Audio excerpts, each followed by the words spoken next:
আসসালামু আলাইকুম। কেমন আছেন সবাই? আশা করি আল্লাহর রহমতে ভালো আছেন। প্রিয় দর্শক,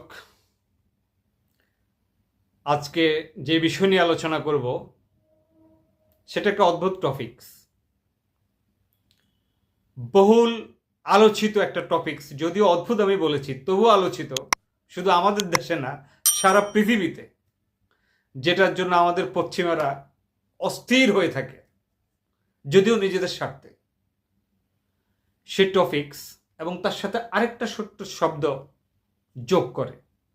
সে আলোচনাটা হলো গণতন্ত্র নাকি কঠিনতন্ত্র। আপনারা গণতন্ত্র শুনেছেন, কিন্তু কঠিনতন্ত্রটাকে অনেকে শোনেননি, যেটা আবার কোন তন্ত্র।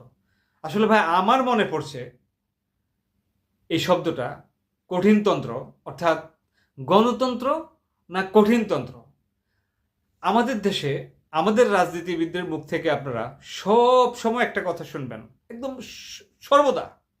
সে ক্ষমতা, বিশেষ করে যখন সে ক্ষমতার বাইরে থাকবে, তখন আপনারা এই শব্দটা বেশি শুনবেন।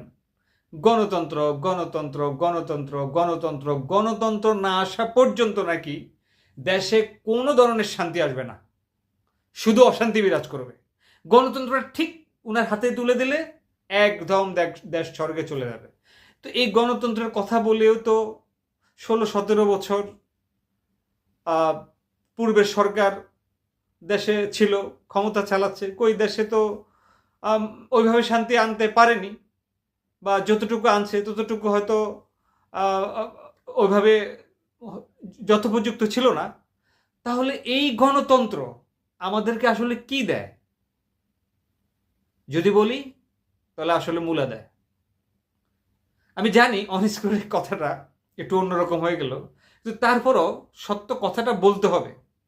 হ্যাঁ, আমি গণতন্ত্রের বিরোধী না, গণতন্ত্রের বিরোধী না, কিন্তু গণতন্ত্রের নামে আমাদের সমাজে যা হয় তা দিয়ে আমাদের সমাজ কখনো পরিবর্তন হবে না। আমাদের সমাজে হতে হবে হার্ডশিপ, অর্থাৎ অন্যায় যে করবে, অপরাধ যে করবে, সে যেই হোক, ইভেন আমি হই বা আপনি হন বা রাজার ছেলে হোক প্রজার ছেলে হোক, একদম সাইজের উপর রাখতে হবে।